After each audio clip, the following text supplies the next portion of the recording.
જેતપુરથી ગોંડલ જતી બસનો video viral થઈ રહ્યો છે। ડ્રાઈવર નશાની હાલતમાં હોવાનો વિડીયો વાયરલ થયો છે। મુસાફરોએ પાવી જેતપુર બસ રોકાવી ઉતરી ગયા હતા। મુસાફરોએ ડ્રાઈવરને પાવી જેતપુર પોલીસના હવાલે કર્યો છે।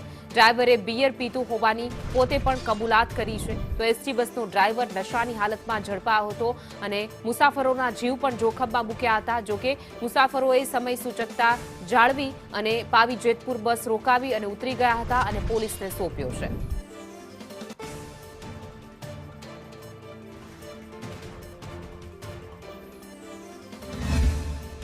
મારી ગાડીમાં કાંઈ ફ્યુઝ નથી। તમે દારૂ પીધેલા છો?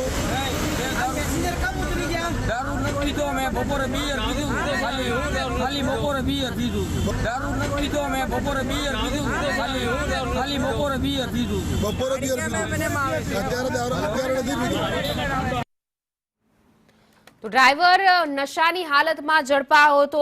બસ લઈને એસટી બસનો આ ડ્રાઈવર જે ગંભીર બેદરકારી કહી શકાય અને હજારો જે બસમાં સવાર હતા મુસાફરો એ મુસાફરોના જીવ પણ જોખમમાં મૂક્યા હતા। ડ્રાઈવર નશાની હાલતમાં હોવાનો વિડીયો પણ સામે આવ્યો છે। જોકે પોતે વિડીયોમાં કબૂલ પણ કરે છે કે તે બિયર પીધી હતી। ત્યારે સૌ મુસાફરો જે છે તે ગભરાઈ ગયા હતા અને મુસાફરોએ પાવી જેતપુર પાસે પણ તેણે બસ રોકાવી દીધી હતી અને લોકો મુસાફરો ઉતરી ગયા હતા। આ બે દ્રશ્યો અલગ અલગ બતાવી રહ્યા છીએ। એક તરફ બેંક મેનેજર જે ખેડાના બેંક મેનેજર છે ત્યાં તેઓ નશાની હાલતમાં ઝડપાય છે, જ્યારે છોટાઉદેપુરમાં એક એસટી બસ ડ્રાઈવર છે એ પણ નશાની હાલતમાં ઝડપાય છે। એક તરફ દારૂબંધી છે ગુજરાતમાં અને બીજી તરફ જ્યારે કામ કરતા સત્તાધારીઓ જે અધિકારીઓ હોય છે એ પણ નશાની હાલતમાં ઝડપાય છે, જે મોટી જવાબદારી લઈને ફરતા હોય છે। ત્યારે આ પ્રકારની નશામાં ચૂર થયેલા ડ્રાઈવરો જોવા મળે છે, તો બીજી તરફ ખેડામાં બેંક મેનેજર નશામાં